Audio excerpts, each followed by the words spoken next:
Thank you. And Majority Leader, you are recognized.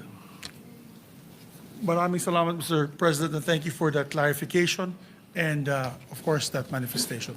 Mr. President, may we recognize our distinguished colleague, the former Senate President, our distinguished colleague from Sorsogon, no other than Senator Francis Cheese Escudero.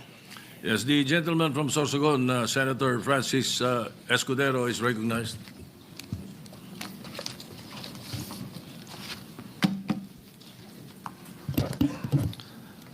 Thank you, Mr. Senate President. Thank you, distinguished Majority Floor Leader. I rise to make a brief manifestation in response to the events of recent days.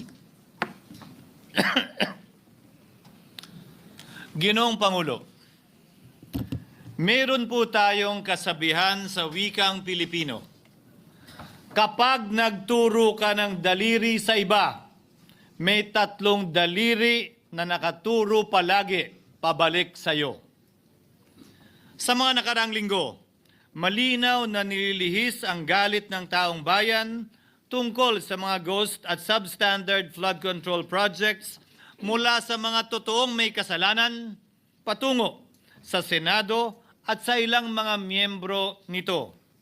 Tila pilit na ginagawang panakipbutas, ika nga at fall guy, at diversyon ang mga senador palayo sa Kamara at sa mga tunay na may sala. Klarong-klaro po ang script nito.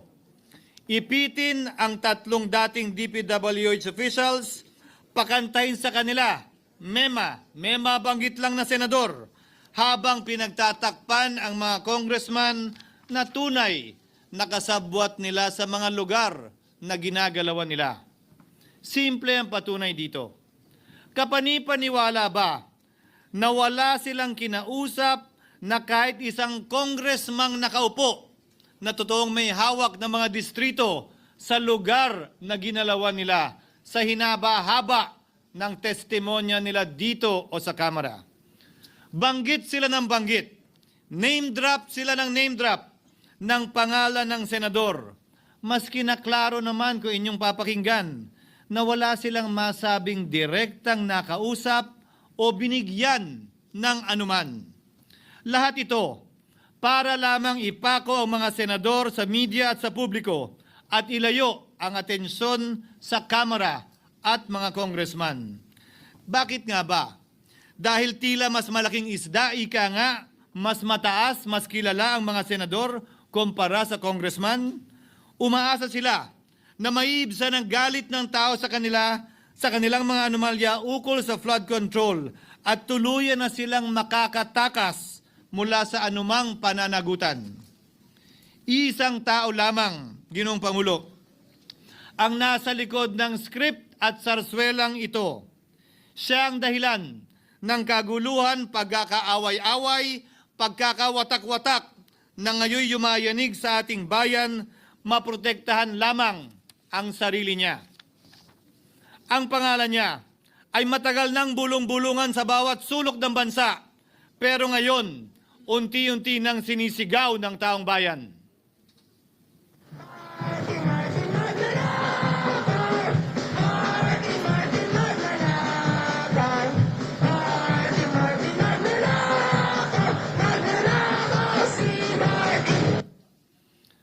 Pero Ginoong Pangulo, minamahal kong kasamahan, bakit tila sa Kamara, dito mismo sa Senado at sa ilang media ay hindi pa din nila kayang sambitin ang pangalan niya? Pues, sasabihin ko, Martin Romualdez. Minsan ang binanggit ng mga diskaya ito mismo dito sa Senado, ang kanyang pangalan. Pero agad itong pinabawi nung humarap sila sa Kamara. Binanggit ni Master Sergeant Gutesa ang kanyang pangalan. Pero ultimo notaryo, natunto nila at pinabawi nila ang pagnotaryo. Buti na lang, huli na't nasabi na niya ang pangalan ni Martin Romualdez na pinanumpan dito mismo sa ating Blue Ribbon Committee.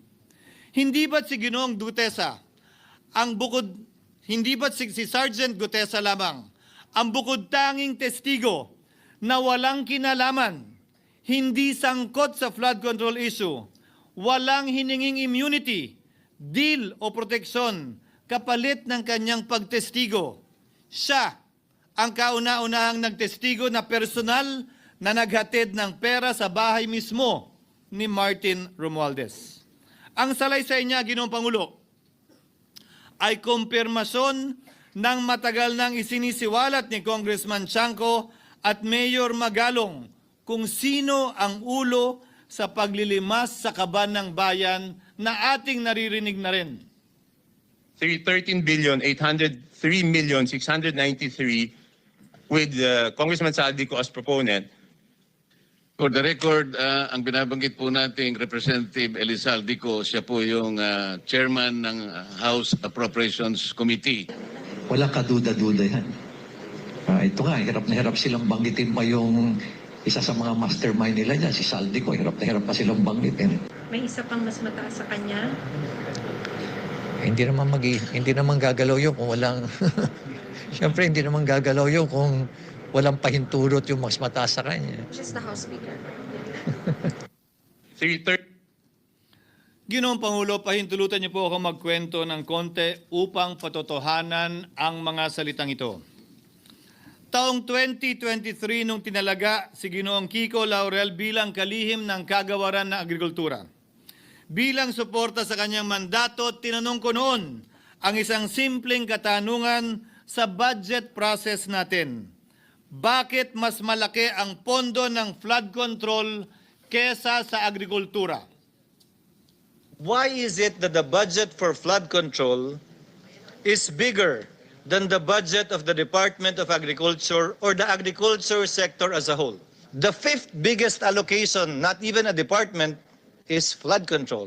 And allocating a measly 31 billion for irrigation, for rice. Why? Pagkatapos po noon, tinulungan ko siyang bawasan ng flood control budget at idagdag sa 2024 budget ng Department of Agriculture. Aniya, tumawag daw sa kanya si Congressman Zaldico dahil pinapatanong daw ni Speaker Romualdez, bakit binawasan ang pondo ng flood control? Ngunit wala nang nagawa si Congressman ko dahil sinabi niyang pasayan ng Pangulo. Nung termino ko rin po bilang Pangulo ng Senado, maraming beses po akong tinanong ni Pangulong Bongbong Marcos tungkol sa panukalang budget para sa 2025. Sinabi ko po sa kanya ang buo at tapat na katotohanan para malaman po niya ang tunay na larawan at sitwasyon ng pambansang budget para sa taong yon. Ito marahil, Ginoong Pangulo, minamahal kong kasamahan, ang isa sa mga dahilan kung bakit pinag-utos ng Pangulo ang pag-veto at pag-for late release sa FLR at pag-hold ng malaking bahagi ng budget nila. Marahil, isa rin ito sa mga dahilan kung bakit ninais ng Pangulo na matanggal si Congressman Zaldico bilang chairman ng House Committee on Appropriations dahil sa mga inilahad ko at marahil na-discover din ng Pangulo kaugnay sa 2025 budget. Hindi malayo, Ginoong Pangulo, na naganap din ang mga ito noong 2023, 2024 at mga nauna pang budget kung saan napakaraming ghost at substandard projects ayon kay Secretary Vince Dizon at ayon mismo sa talumpati ng ating kasamahan na si Senator Ping Lacson. Ngunit marahil ay walang naglakas loob na sabihin ang katotohanan kay Pangulong Marcos o magsumbong sa kanya kaugnay sa ilang mga bagay na ito bago ako. Nais ko din pong kumpirmahin ang sinabi ni Congressman Toby Chanco na ang pag-file ng impeachment complaint laban kay Vice President Sara Duterte ginamit na paraan ni Speaker Romualdez para mag-release ng pondo nila na naka-FLR or for late release bago mag-eleksyon. Maski na alam po niya na hindi po ito kayang talakayin ng Senado hanggang sa Hunyo pa mula nung simula. Ulitin ko, ginamit ni Martin Romualdez ang FLR at ang pangalan ng Pangulong Marcos upang itulak ang kanilang unconstitutional na impeachment complaint. Sabi nila, pumirma kayo dahil kung hindi lalabas ang pondo nyo na naka-FLR bago mag-eleksyon. Subalit, Ginoong Pangulo, hindi ito umubra. Hindi ito umubra dahil tinanggihan ito ni PBBM. Sinabi niyang walang ganyang uri ng usapan. at sinabi niyang hindi niya gagawin yon. Kaya't hanggang ngayon, nananatili pa rin for late release ang mga questionableng pondo nila. And that is why, Mr. President, distinguished colleagues, at the height of the impeachment controversy and amidst the passion of some sectors to remove the Vice President at all costs, I urged prudence and level-headedness because I knew that greed and not accountability was the reason behind it. In the end, Mr. President, the Supreme Court vindicated us. The Supreme Court vindicated us by saying, among others, quote, "There is a right way to do the right thing at the right time. This is what the rule of just law means." Close quotations.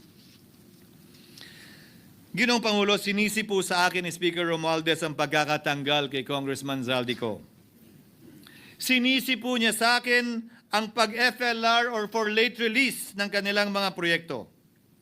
Sinisi po niya sa akin ang pagkakadismiss ng impeachment complaint laban kay VP Sara na nakikita niyang makakatunggali niya sa susunod na halalan.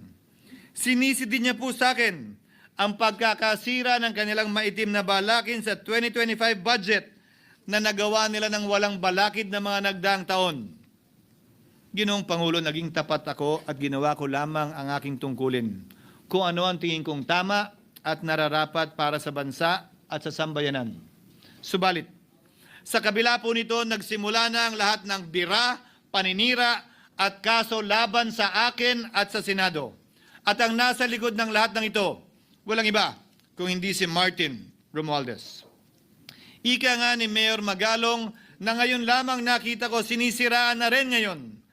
Bakit ko ba nilabanan at binisto sila Speaker Romualdez mula noon hanggang ngayon kung kasabwat at kasapakat lang din nila ako? Hindi ko po gagawin yun. Ang pinasangkig ng tennis court ang nasabing gusali sinimulang ipinatayo noong ika-6 ng Oktubre taong 2022 at ang kontraktor ang St. Gerard Construction na pagmamayari ng mga diskaya na nasangkot ngayon sa mga maanumalyang flood control projects. Dahil dito, kwenasyon ng ilan ang pagiging special advisor ni Mayor Benjamin Magalong sa ICI. Lalabanan ko ba yung anlalakas na yan, sila Speaker? Lalabanan ko ba yung mga mayayaman na yan? Kung ako'y bulok, I fought for what is right. Ano nga ba ang ginawa nila sa akin? Una, hinalungkat ang isyu ng campaign contribution na tinanggap ko mula sa isang individual na may-ari ng kumpanyang nakakuha ng kontrata sa gobyerno. Inipit niya ang budget ng COMELEC sa Kamara dahil dito at binusisi ang di umano kaso kong ito. Subalit, Ginoong Pangulo, tulad ng sinabi ko sa simula ng aking talumpati, kapag ka nagturo ka ng daliri kanino man, may 3 daliring nakaturo pabalik palagi sa iyo. Anong nangyari? Hindi ba't biglang may lumabas na ulat ng PCIJ na ang dami naman palang opisyal, hindi lang senador, mas mataas pa ang tumanggap din ng ganung uri ng kontribusyon noong 2022 elections? Ang tanong ko ay simple. Kung legal at walang mali sa ginawa nila, edi dapat legal din at tama ang ginawa ko. Pero bakit ako lang ang iniimbestigahan tungkol dito? Higit pa doon, Ginoong Pangulo, hindi ba tayon kay Mayor Magalong merong 67 na miyembro ng Kamara na kontraktor? Ito po ay mga miyembro ng Kamara na may construction firm na nakakuha ng kontrata sa gobyerno. Kung bawal talaga ito, ibig sabihin ba niyan, bawal na nilang gastusin ang sarili nilang pera para sa kanilang sariling kandidatura? Bakit hindi din binubusisi yun? Bakit hindi inaalam yun? Ako lang talaga? Pangalawa, inintriga ni Martin Romualdez ang dating liderato ng Senado dahil sa pagkakaupo at pagdinig ni Senator Marcoleta sa Blue Ribbon Committee dahil marahil sa pananaw niya ay hindi siya safe kay Marcoleta. Ngunit, Ginoong Pangulo, sa hindi niya inaasahang pagkakataon, nung araw ding yun, nagsalita ang mga diskaya, pinangalanan ng 17 congressman nakasosyo niya, kabilang ang pagbanggit na naman ng pangalan ni Martin Romualdez. Karamihan sa mga kawani ng DPWH na nabanggit sa itaas ay paulit-ulit na binabanggit ang delivery ng pera ay para sa kay Zaldico na dapat at least 25%. Si Kong Marvin Rillo naman ay ilang beses na binabanggit ang pangalan ni Speaker Martin Romualdez bilang kanyang malapit na kaibigan. Karamihan sa mga Isa na naman po itong patunay, Ginoong Pangulo. Kapag ka nagturo ka ng daliri sa iba, may 3 daliring nakaturo pabalik sa'yo. Pangatlo, sa pagdinig ng Blue Ribbon Committee kung saan niname drop ako ni Yusek Bernardo, bagaman inamin niyang personal na mismo na hindi niya rekta kung nakausap o binigyan ng anuman, bigla namang tumestigo si retired Master Sergeant Gutesa at muling pinangalanan si Martin Romualdez na hinahatiran daw niya ng pera sa mismong bahay nito. Ang bawat malita ay may lamang humigit kumulang 48 million pesos. Kalimitang dinadala sa bahay ni Congressman Saldico, ibababa lamang namin ay 35 malita para i-deliver sa bahay ni House Speaker Martin Romualdez. Gamit ang script niya sa pagturo sa akin, ayan na naman. May 3 daliring nakaturo palagi pabalik sa kanya tuwing ginagawa niya yan. Ulitin ko po for the record, Ginoong Pangulo, ang sinabi ni retired Master Sergeant Gutesa. 35 maleta ng pera na naglalaman na mahigit kumulang 48 milyong piso bawat isa o kulang-kulang 1.7 billion pesos sa isang delivery. Ay di umano hinatid niya sa iba't ibang bahay, sa iba't ibang pagkakataon ni Martin Romualdez. Subalit, sa kabila ng lahat ng ito, hindi ba nakapagtataka bakit hindi sinasama si Martin Romualdez sa anumang investigasyon? DOJ man, NBI man, AMLAC man. No ako po ay pinuntahan, no ako po ay dumalo sa imbitasyon ng ICI bilang resource person. Binanggit ko at tinanong ko din ito sa kanila. Ganito ba katindi ang kapangyarihang hawak ni Martin Romualdez? Na bagaman hindi siya speaker, tila the name that cannot be mentioned pa din siya at nagagawa pa din niya ang nais niya kaugnay sa isang mapamiling hustisya o selective justice. Halimbawa, bakit ang daming kondisyon bago ipasok ang mga diskaya na nagpangalan sa maraming congressman sa witness protection? Pero pag si Alcantara, Hernandez at Bernardo, walang ganong kaparehong kondisyon. Bakit hiniling agad ang freeze order di umano para sa asset ng mga name drop na senador? Pero maliban kay Congressman Zaldico na mukhang nilalaglag na nila, ni isang congressman walang request para sa freeze order. Pagdating naman kay Martin Romualdez na dineliveran ng bilyong piso sa bahay mismo niya, ang sabi ay, quote, "We will work on it lang." Bakit interesado ang lahat sa 6 na senador na idadawit di umano ni Bryce Hernandez na handang-handa tayong alamin sana kung sino-sino sila para mapagpiestahan natin sila? Pero nung sinabi ni Bryce na hindi pala senador, kung hindi kongresista lamang ang papangalanan niya, aba, biglang naglaho ng parang bula ang atensyon. Parang wala na nagtanong. Parang wala nang interes para alamin, sino-sino nga ba yung mga yan? Kung ako po yung tatanungin nyo, alam ko merong 6 na senador eh.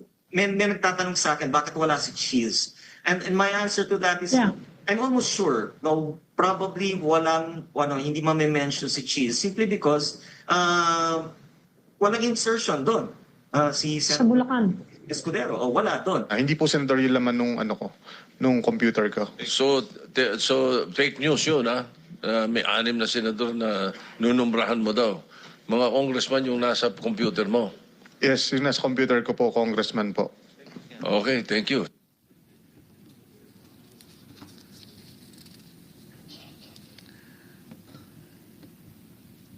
Nagkataon lang ba, Ginoong Pangulo, na ang mga nakaupong senador na dinidiinan sa ngayon ay ang dating Pangulo, dating pro tem, dating punong mayoriya ng Senado, na lahat nagkataon din lang ba na bumoto kontra sa depektibong impeachment ni Vice President Duterte o talagang tinumbok lang kami? In other words, Mr. President, Are we truly for transparency and accountability, or are we merely offering a politically convenient sacrificial lamb in an attempt to appease the rage of the people? What is painful, Mr. President, is that along the way, reputations have been disparaged and tarnished. Innocent persons have been implicated, and the Senate is slowly but surely being destroyed. Nagkataon lang po ba na ang lahat ng ito o ito'y sumusunod sa isang script, direksyon at basbas ni Martin Romualdez? Sa kanyang script na naglalayong ilihis ang galit ng bayan mula sa kanya at sa mga kasabwat niya at ituro ito sa Senado at mga senador. Ginoong Pangulo, ang script at sarswelang ito ay di uubra dahil napakalayo po nito sa katotohanan. Napakasama sa panlasa at tinitiyak ko sa inyo, hindi po ito matatanggap at lulunukin ng sambayanang Pilipino. I've been in public service for 27 years. I have never been accused nor charged with corruption. This is the sterling record which they are trying to tear down, and I tell you, they will not succeed. I will defend myself, Mr. President, against these malicious and false allegations. In fact, I have already filed and will be filing necessary and appropriate charges against my accusers and prove them wrong. And with the help of the Almighty, I will be vindicated and declared innocent, I am sure. Kaya ko po ipagtanggol ang sarili ko, Ginoong Pangulo. Ngunit, Ginoong Pangulo, sino po ang nagtatanggol sa ating institusyon? Kaya't ang aking tanging hiling po sana sa inyo, Ginoong Pangulo, at sa ating mga kasamahan sa Senado. Labanan po ninyo at huwag niyong pahintulutang ang mapamiling hustisya na lantarang nangyayari sa harap natin ngayon. For what is happening now is selective justice and mob justice. Members of the Senate have been thrown off a cliff before the court of public opinion in an attempt to mollify the people's rage, thereby covering up the real perpetrators and giving them a chance to get away. Mr. President, I will not allow justice to be weaponized against the innocent to protect the guilty, because this corrodes the legitimacy of the law before our people's eyes. Wala pong naniniwala, bagkos lahat nagtatanong, bakit walang congressman na kasama sa investigasyon? But what about the other congressmen in Bulacan? Why haven't they been questioned? Called out, yeah. You think that they do not know what's going on? Ginoong Pangulo, mga minamahal kong kasamahan, huwag po tayong sumunod sa script ni Martin Romualdez. Labanan po natin ang script na ito. Pasagutin at imbestigahan lahat ng niname drop at nabanggit, congressman man, senador man at iba pang opisyal, at dapat kasama dito si Martin Romualdez. Ginoong Pangulo, hindi ba natin nakikita na pili tayong pinag-aaway-away? Mayaman, mamamayan laban sa lingkod bayan, lokal laban sa nasyonal na opisyal, congressman laban sa kapwa congressman, at ngayon, senador laban sa kapwa senador, pamilya laban sa pamilya, Pilipino laban sa kapwa Pilipino. Ginoong Pangulo, tandaan po natin, mas madaling manipulahin at ang nag-aaway at nagkakawatak-watak na bansa. At ito ang eksaktong gusto nilang mangyari.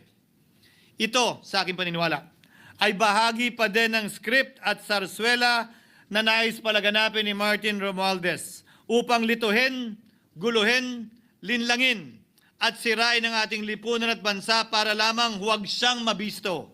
Sana ay huwag nating payagang mangyari ito. Ginoong Pangulo, tulad ng sinabi ko sa simula ng aking talumpati, sa kada mapang-akusa at mapanghusgang daliri na ituturo ninyo sa inyong kapwa, lalo na kung walang basihan, merong 3 daliring palaging nakaturo sa iyo pabalik. Sana po, maging mapanuri tayo. Huwag dali-daling magturo at maghusga dahil lamang sa napakinggan. Huwag tayong sumabay, kumampi, at magpadala sa script at sarswela ni Martin Romualdez. Kung kayo ay kakampi ni Martin Romualdez, pues sumunod kayo sa gusto nila. Una, maniwala kayo sa mga sinasabi ng testigo niya na nagtuturo lamang sa mga senador. Pangalawa, ibuhos niyo ang galit niyo sa Senado at ng mga senador at palayo kay Martin at sa mga congressman.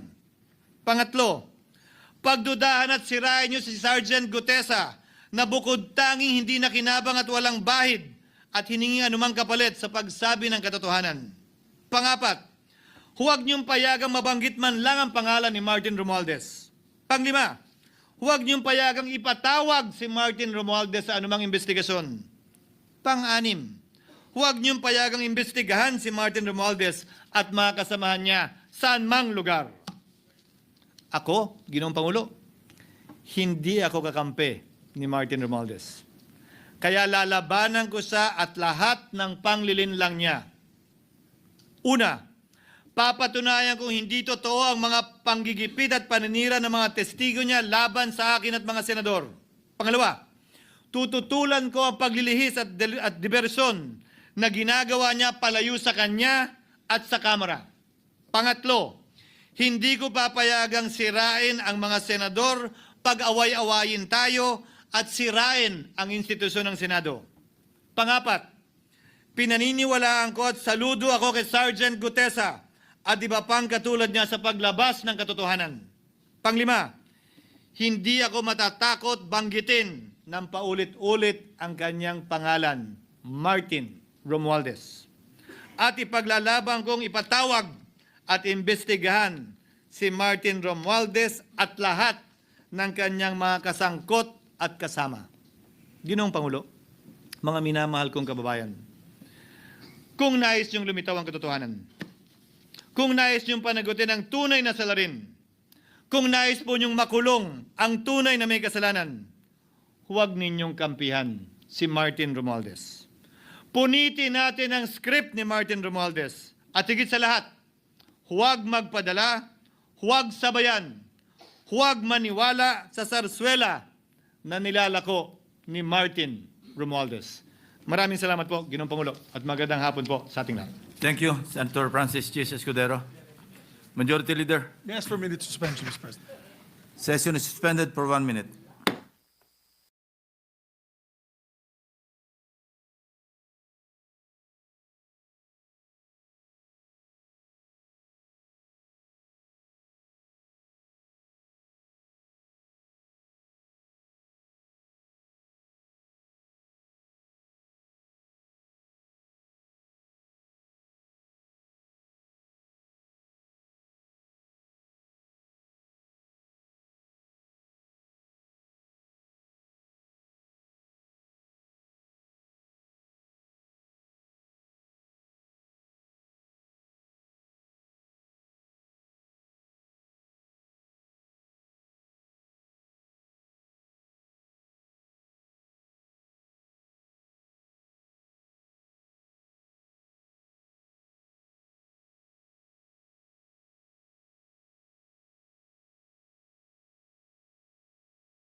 Move that the speech of the gentleman from Sorsogon, our former Senate President, be referred to the Committee on Rules. So referred.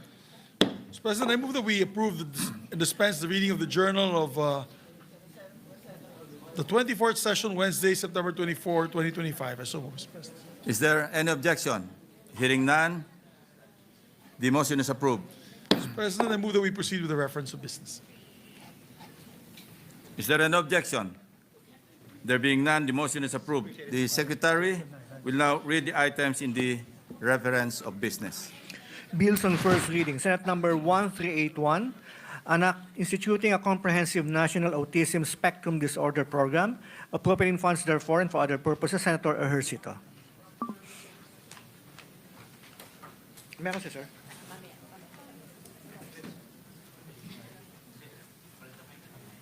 Yung main. Committee on Health. So referred to the Committee on Health. Ways and Means. Yeah. Ways and Means and Finance. Okay, ito na. Maybe.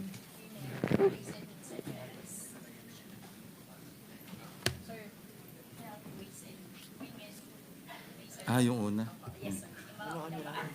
May highlight. Okay. Yeah.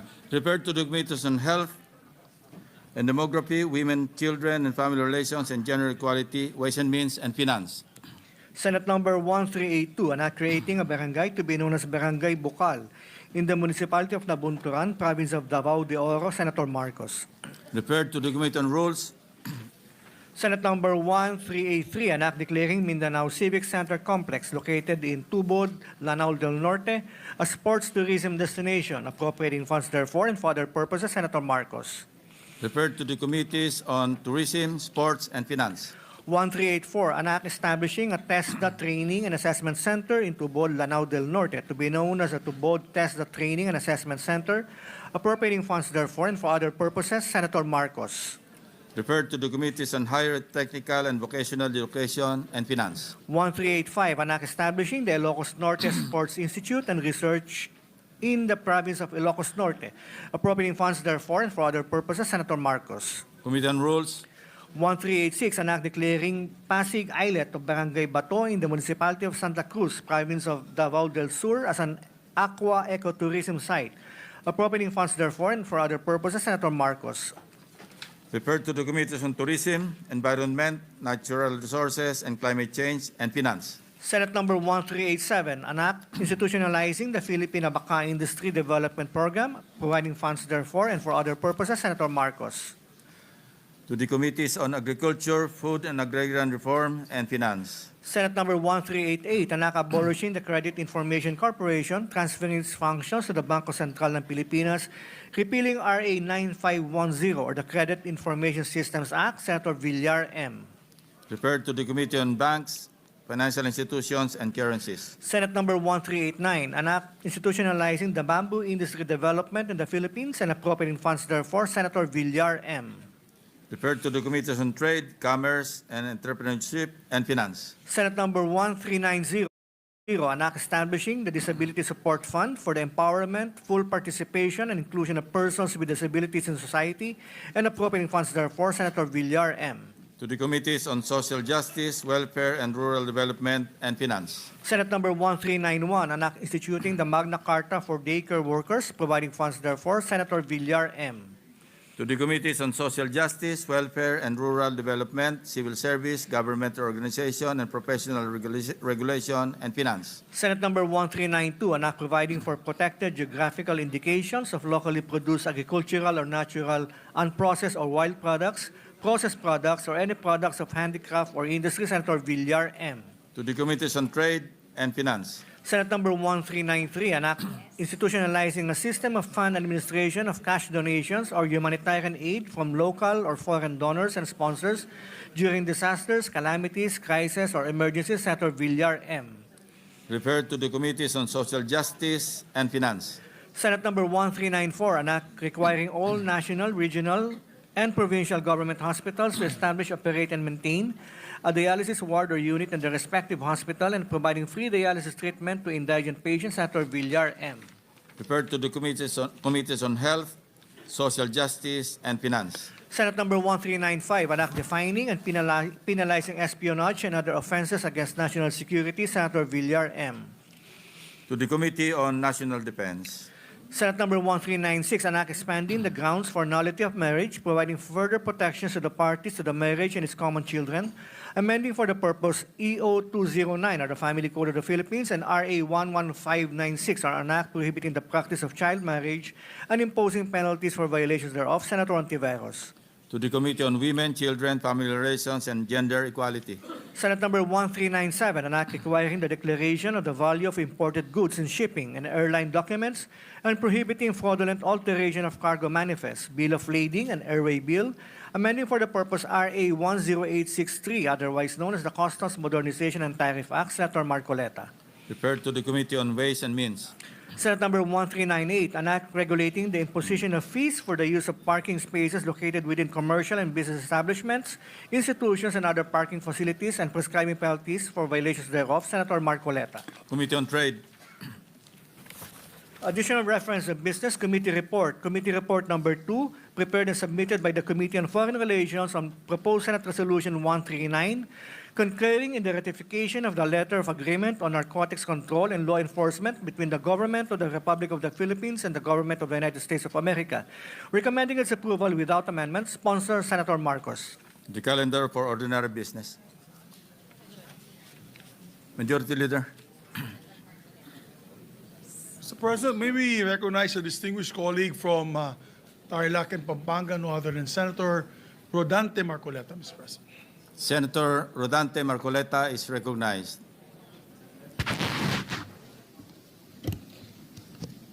Marami pong salamat, Mr. President. Ako po ay tumatayo ngayon para sa isang usaping pampersonal at pangkalahatang pribilehyo. Ginoong Pangulo, ang gulo-gulo na po natin.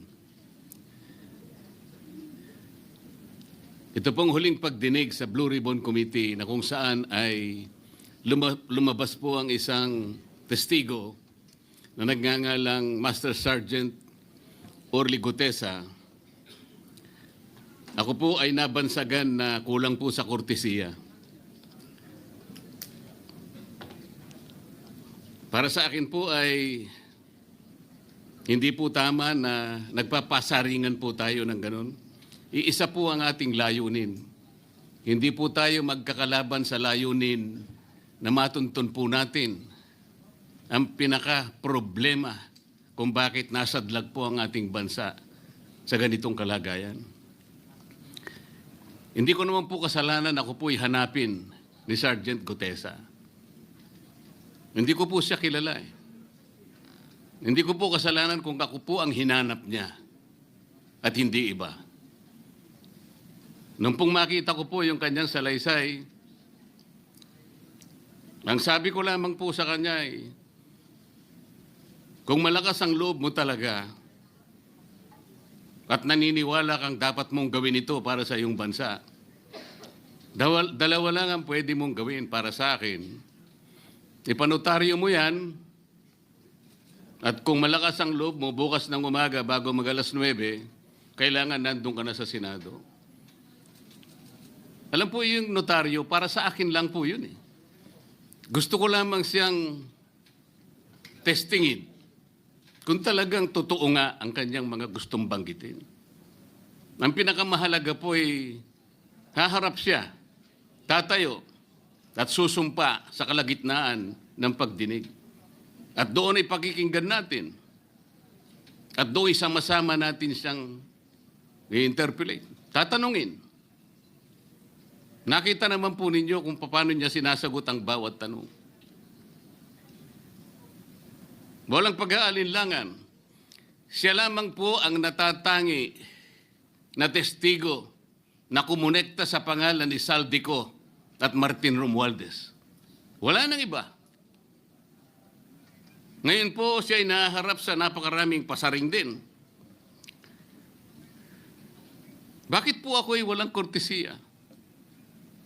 Hindi po ba ako'y humingi ng panahon sapagkat hindi ko naman po alam kung talagang darating siya nung araw na yon, kaya hindi na po ako nagsabi. Gusto ko talagang paniwala ang darating siya. Dumating nga po siya, kaya ko siya inilabas. Pero kung pag-uusapan po ay kortesiya, balikan po natin ang mga nangyari. Nung ako po ay chairman pa ng Blue Ribbon Committee, nagkaroon po ng pagdinig. Unang pagdinig ay August 19, 2025. Isang araw bago po nagkaroon ng pagdinig ang Blue Ribbon Committee, ang ating pong kasama, si Senator Lacson, ay nagkaroon po ng posting. Sa Twitter po yata ito, hindi po ako sanay dito eh. Babasahin ko po, August 20, 2025. The Senate Blue Ribbon Committee hearing yesterday is akin to the cart going ahead of the horse. Had the cart waited one day, it would not have missed the details of the truth about the many substandard ghost projects and more that will be exposed in my privileged speech today. Yun po ba ay courtesy din? Sa akin pong palagay, hindi dapat po nagkaroon ng ganitong pagpapasaring. Alam ko po ba kung sino-sino ang tatayo para mag-deliver ng privileged speech? Matagal ko na pong sinabi noon kung kailan po ang pagdinig. Wala po akong itinago.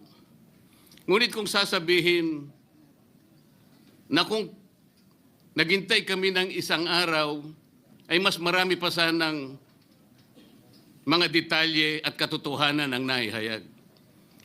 Hindi po ba sinabi ko sa inyo noon, mismong Pangulo ng Republika ng Pilipinas ang nagbigay sa akin ng USB na nandun po lahat ang mga proyektong pinaghihinala na ghost projects? Ayaw ko lamang pong ilabas ng isa-isa sapagkat sa aking pagkakaalam noon, Ginoong Pangulo, mali din po yung binigay na mga coordinate sapagkat ang pinagbasihan nila yung MYPS, hindi yung PCMA, na palagi ko pong binabanggit. Sa mga kapatid, kahit na po yung mga binanggit na projects ng ating kasama, salig po sa mga maling coordination. At saka konti lang, pinili lang.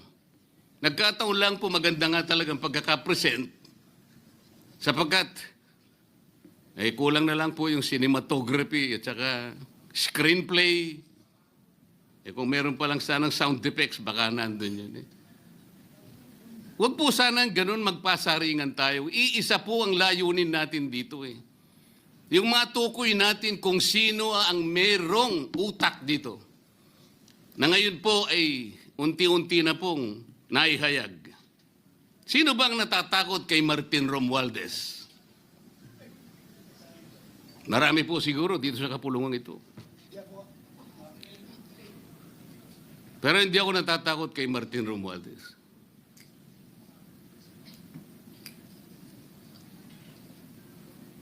Ngayon po, kino-question po yung notarization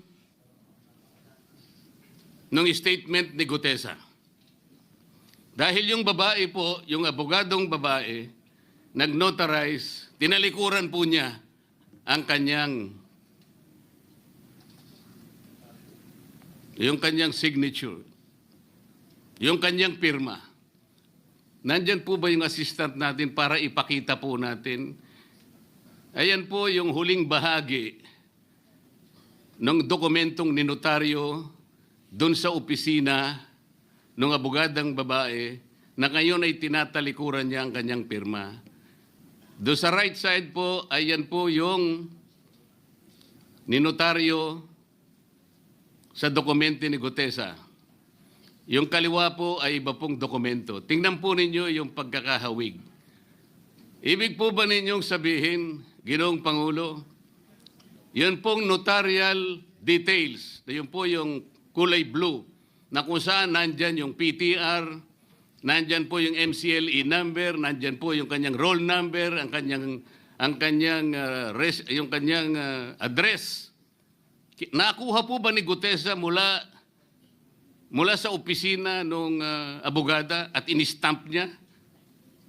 Pagkatapos po yung detalye na nasa bandang kaliwa na kung saan makikita nyo document number, page number, book number, series of 2025. Makukuha po ba ni Gutesa mula sa libro, mula sa notarial register ng abogado? Paano niya makukuha? Tingnan po ninyo yung kabila, ganun din. Bakit po natin hahanapan ngayon si Gutesa at sasabihin pa natin dahil lamang tinalikuran ng babaeng nagnotaryo ang kanyang pirma? Pangkaraniwan na po kasi, Ginoong Pangulo, kahit pumunta kayo sa maraming lugar na kung saan nagnotaryo, hindi nyo po makikita ron ng abogado. Iaabot nyo lang sa kanyang papel ninyo, pagkatapos isosoli niya sa iyo, pagkatapos niyong magbayad. Itatanong po ba ni Ginoong Gutesa, bago siya umalis, tatanungin po ba niya doon sa babaeng kausap niya kung sino man yun, Madam, kayo po bang may pirma nito? Wala pong ganun eh. Ngayon, kung tatalikuran po ng abogado na yon ang kanyang pirma, ako na po mismo ang magdidirect ng prosecution sa kanya para ma-disbar siya. Sapagkat ginagamit po niya yung opisina na yon.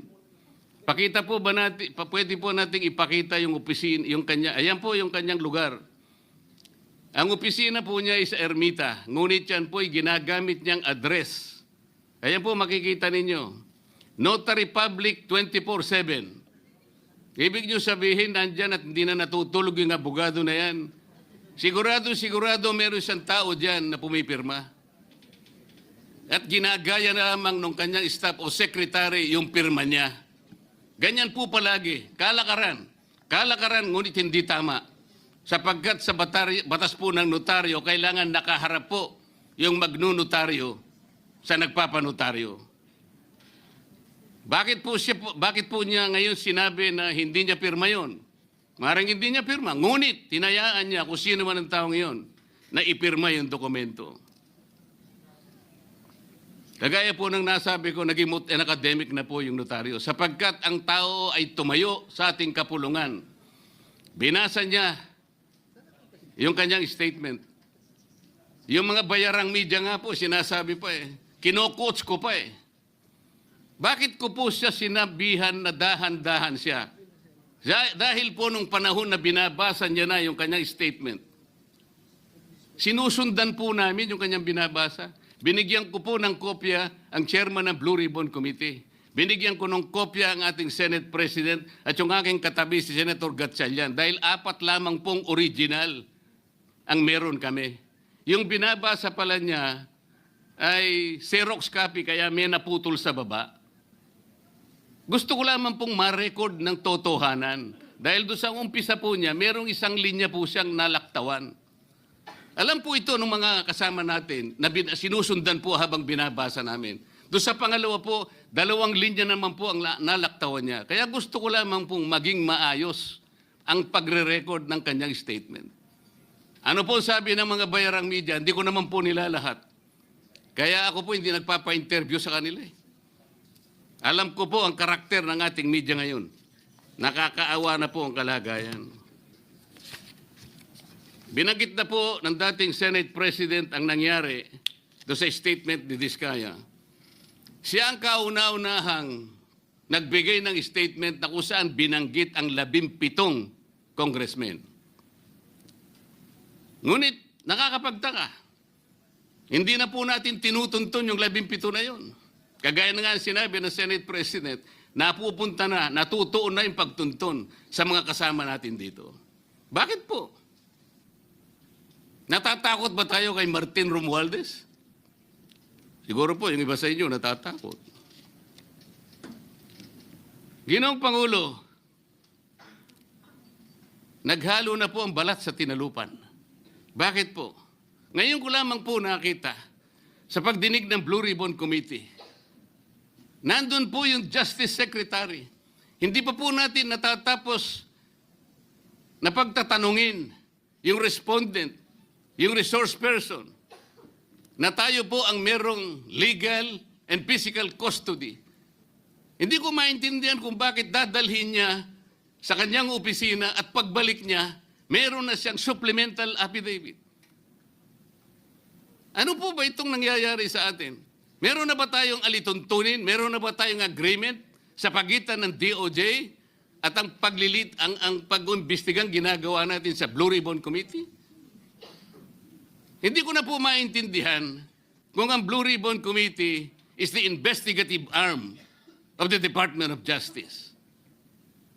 Ang sabi ko po nung nasa ikalimang pagdinig pa lang tayo, sapagkat nakikita ko na po ito, kaya po naghangad pa ako sa ating chairman no na sana'y paraanin niya ako, meron lang akong gustong isang guni muna at pag-usapan sana muna. Eh, hindi naman po ako nabigyan ng pagkakataon kaya nagkaroon pa po ng konting sagutan doon. Ito po yung gusto ko sanang ayusin muna, pag-usapan muna natin. Lalong-lalo na po ang kaugnayan natin sa bagong tatag na ICI, Independent Commission on Infrastructure. Ano po bang ugnayan natin dito? Hindi po ba tayo mag-uusap muna? Hindi ba tayo gagawa ng regulasyon muna? Meron po tayong mga doktrinang isinasaalang-alang. Nasaan na po ang institutional boundaries? Nasaan na po ang separation of powers? Nasaan na po ang system of checks and balances? Di ba natin isasaalang-alang ito? Dadalawang tao lamang po ba ang mamamagitan sa pagitan ng mga institusyon na ito? At mawawala na po kami sa picture? Are we supposed to be kept in the dark, Mr. President? Yung po, kung mo ba sinabi ng ICI na isa sa kanilang mga poder, kapag ka nag-request po sila, makakakuha sila ng impormasyon sa House of Representatives, sa Senate, sa Korte, sa Sandigang Bayan, at kahit sinong otoridad. Ibig ba sabihin wala na tayong opsyon na tumanggi? Kailangan po natin pag-usapan muna yon. Ang nangyayari po sabog-sabog na po eh. Baka nga yun ang isang dahilan kung bakit nag-resign po yung advisor na si Mayor Magalong ng Baguio.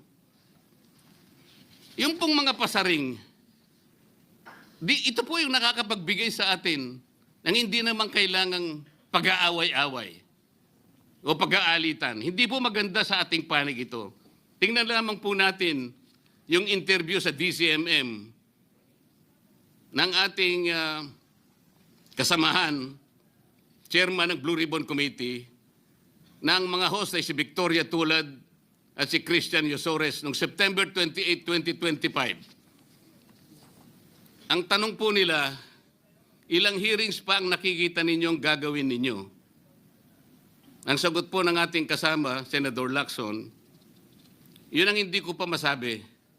Dahil kung may bagong lumalabas na mga testigo at masustansya yung sasabihin, meron pang mga kakulangan na dapat na mapunuan, magtawag tayo ng pagdinig. Tama naman po yun.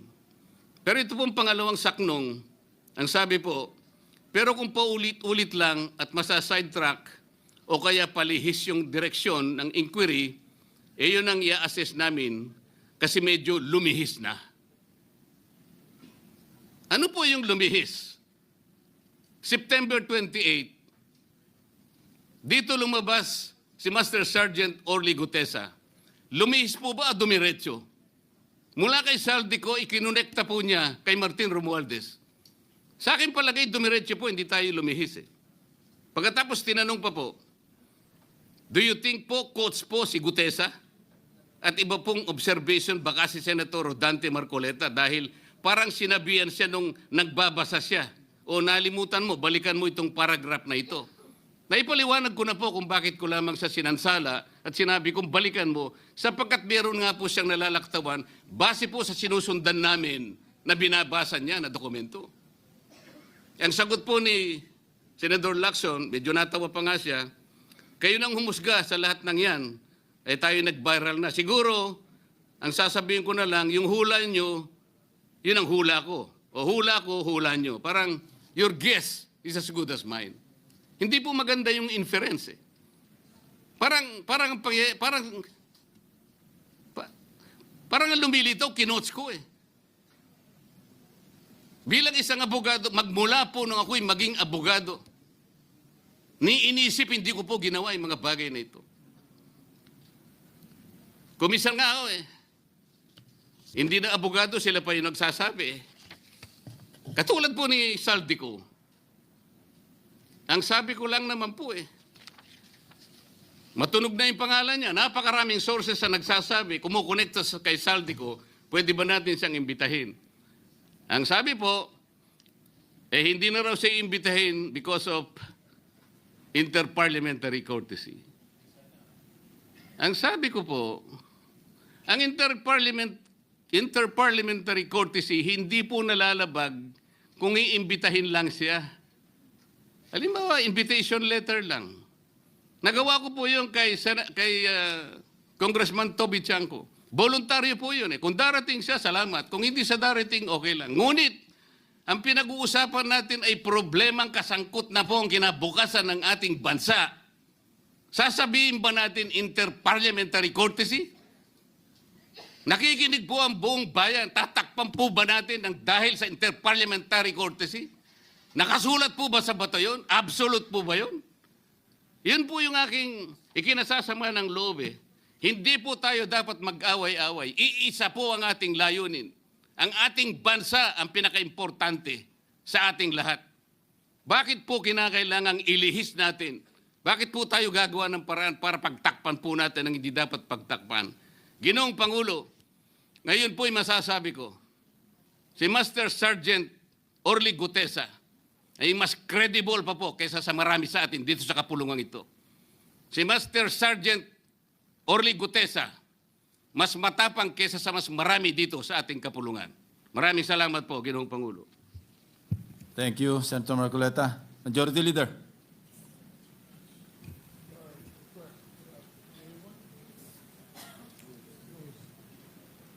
Mr. President, I move that we refer the speech of the gentleman from Tarlac and Pampanga to the Blue Ribbon Committee. As so, Mr. President. So referred to the Blue Ribbon Committee. Majority Leader. Mr. President, I move that we transfer the calendar of ordinary business to the calendar for special orders, Committee Report Number 2 on proposed Senate Resolution Number 139. This is the resolution concurring in the agreement on narcotics control and law enforcement. I so move, Mr. President. Is there any objection? Hearing none, the motion is approved. Mr. President, I move that we consider proposed Senate Resolution Number 139 under Committee Report Number 2. Is there any objection? Hearing none, the motion is approved. Consideration of proposed Senate Resolution Number 139 is now in order. The Secretary is directed to read only the title of the resolution without prejudice to inserting into the record the whole text thereof. Resolution concurring in the ratification of the letter of agreement on narcotics control and law enforcement between the government of the Republic of the Philippines and the government of the United States of America. Majority Leader. Thank you, Mr. President. To sponsor the said measures, a distinguished colleague from the province of Ilocos Norte and Leyte, no other than our distinguished colleague, Senator Amy Romualdez Marcos. Senator Amy Romualdez Marcos is recognized. Thank you very much, Mr. President and Majority Leader. My dear colleagues in the Senate, I rise today to submit to this August Chamber Committee Report Number 2, sponsoring here with Senate Resolution 139 entitled Resolution concurring in the ratification of the letter of agreement on narcotics control and law enforcement between the government of the Republic of the Philippines and the government of the United States of America.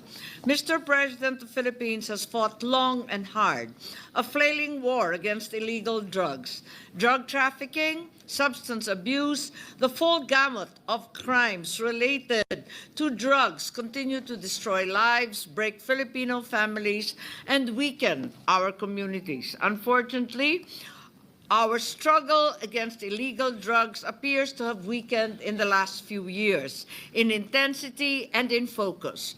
The truth is, we are backsliding in effort and result, and today, a total of 5,859 barangays remain classified as drug-affected, and 1.479 million Filipinos continue to use illegal drugs. Since January 2024, a total of 52.12 billion worth of illegal drugs were confiscated, showing that the flow of illicit substances remains alarmingly persistent. Ang mga dating addict nagbalik loob sa pagiging addict. Yung mga dating takot, ang lalakas na ng loob. loob. Ang mga pusher, di na nagpo-push back. Ang mga user, himbis gamutin, binigyan ng alibay. Durog na ang Pilipinas. Marami na naman durugistang Pilipino. Marami na naman nakawan dahil naghahanap ng pantustos sa bisyo nila. Laganap na ulit ang krimen dahil laganap na ulit ang droga. High, happy days are here again. Ang pinaghirapan linisin ni Presidente Duterte, linamon at linaklak na ng mga buwaya. Buwayang walang kabusugan. Matapos ni Presidente Duterte dalhin sa hustisya ang mga kriminal, matapos niyang dalhin sa rehab ang mga adik na gustong magbago. Ayun, siya naman pala ang dadalhin sa The Hague. Fortunately, the country has had help in the war against drugs, namely the 2011 Letter of Agreement, or LOA, on narcotics control and law enforcement between the U.S. and the Philippines. Under this agreement, the U.S. committed funding and expertise to programs designed to enhance law enforcement, strengthen the rule of law, advance drug demand reduction, promote community resilience. In truth, from early 2011, we have been benefiting from the LOA, as we have already received over $27,620,000 US in equipment, training, and donations, including 250 million pesos for the establishment of an educational and technical building in the Philippine Coast Guard Fleet Training Center in Balagtas, Batangas, Bulacan, 342 million in training programs for the Coast Guard as well, and the provision of several millions worth of critical equipment. Through the LOA, law enforcement personnel participated in international and regional training on drug prevention and advocacy. Filipino doctors have been certified as international standard drug abuse treatment capable. And our prosecutors and lawyers received specialized trainings so that the 2017 edition of the Prosecutor's Manual was produced in large part through the assistance granted by this same LOA. On top of the $27.62 million already given, the U.S. government also committed an additional $25.4 million of funding under the LOA. Unfortunately, there has been a misapprehension of the LOA's character as a mere executive agreement. Since it contains a tax exemption provision, the same should have been submitted for Senate concurrence, vis-a-vis a treaty.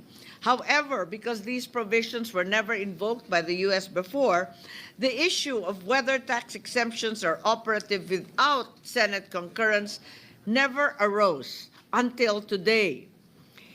In the awareness of the deterioration of our country's drug situation, our American partners wish to expand their assistance to include a new pier for the Coast Guard and the PPA in Buliluyan Island in Palawan. This project is likely to incur significant expenditures and concomitant tax obligations on the U.S. government, hence obliging them to invoke the tax exemption under the LOA for the very first time. Both the BIR and the Create More R8 12066 require that international agreements granting tax exemptions must be concurred in by the Senate. So, Mr. President and esteemed colleagues, after 14 years of reaping the benefits of this agreement, it is time that the Philippines formally honors the tax exemption provisions which both parties agreed upon in 2011 by ratifying the document now properly as a treaty. By our concurrence, the Senate will guarantee our drug enforcement and justice departments access to funding, resources, experience, and the invaluable assistance of the U.S. in this global war against illegal drugs and organized crime. Just as important, our ratification of this law will send a strong signal to the international community that the Philippines honors all its obligations under each of the agreements it signs. Oo, kailangan natin lahat ng tulong na pwede nating makuha. Pero kung ang sarili mismo nating bansa ay lango at lulong sa nakakaadik na katiwalian, paano tayo gagaling?